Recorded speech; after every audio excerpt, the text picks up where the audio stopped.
Welcome back to Ray's Garage. I'm Ray Cornelia. This is part 5 of the Harbor Freight Blast Cabinet series. I'd like to give a special thanks to Mike and Kelly Tacoma of the Tacoma Company for providing all the tips, tricks, and upgrades to facilitate this cabinet build. In today's video, we are going to install the cabinet cuff kit and the door shield kit. So let's get over to the cabinet and get going. So the door shield kind of attached to the door here. It's 2 pieces. This piece goes under this piece. So media falls off into the cabinet instead of onto the floor. Covers up all these inclusions, and all these things do is collect media. As you're blasting, you're collecting media in that door. When you open this door, it all falls to the floor. This door shield kit prevents all of that.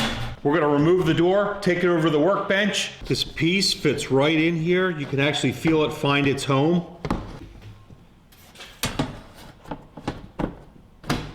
You want to be careful you don't make this too low or it will hit the bottom of the door opening. So I want to make sure I get this top tucked up into that seal, centered up on here real good. And this is held in by rivets. And we're also going to use the polyurethane on the back side because we don't want media building up in behind it. And we're going to seal off these sides as well. The rivets and the seal kit were both included. Okay, I got that centered up pretty good. Let's mark our holes. Checking my alignment, and we're going to drill 5 30-second holes for these rivets.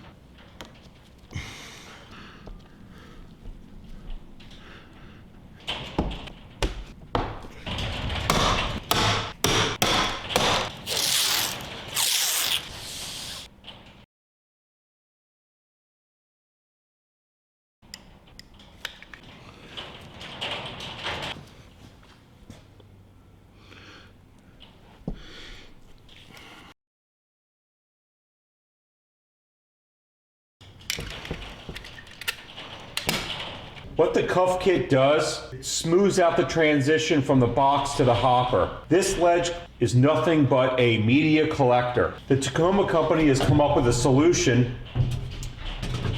by bending up these pieces and making a smooth transition. Just like the door skirt, where it has that angled transition, the media will fall off of that. And that's exactly what's going to happen here. There might be some fitting required here. I'm not sure how good mine's going to fit. Everyone's a little bit different. Now, do you remember when we fit up the hopper to the box, how important it was to center it up on the box? Well, this is exactly why. If this box wasn't centered up, this piece wouldn't even go in here like this.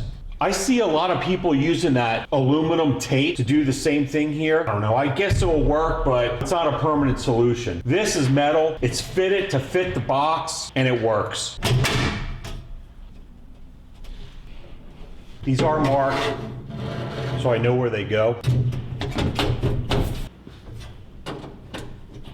The cuff kit needs to fit snug against here and snug against the hopper. I see a little tiny bit pooching out. I'm not sure if it's hitting on something. That's part of the fitting. If we have to, we can take some of this bend out of the crease here and tighten that up a little bit. I'm gonna first make sure there's nothing blocking it though. I'll take it off and take another look. I just removed this and put it back on, and it doesn't look like anything's behind it holding it up. So we have to make a little adjustment there. I'm gonna take out a little bit of this bend right here. I'm going to lay it on this steel plate. I have a piece of 1-inch bar. Give it a little tap.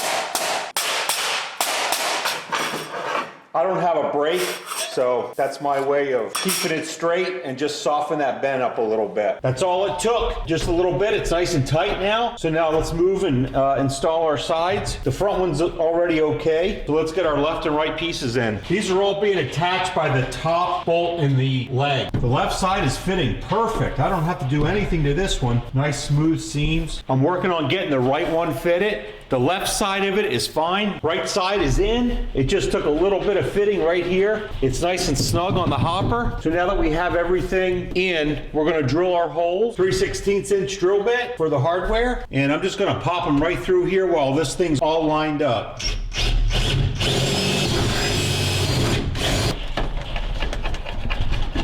Just like when we built the box, we're going to use the red RTV. We're going to run a bead where it bolts up and then one on the edge where it meets up with the hopper. The reason we use the RTV is if we ever want to take it back apart, it's a lot easier to take back apart with this stuff than it is that polyurethane.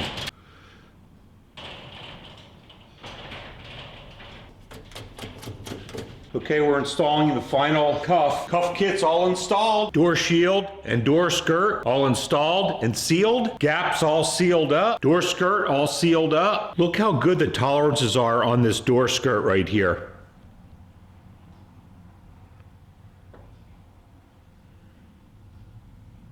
Cuff kit all in with RTV on the top and bottom edges and the polyurethane in the corners. This will conclude part 5. We have a lot more coming up, so stay tuned. Until then, see ya.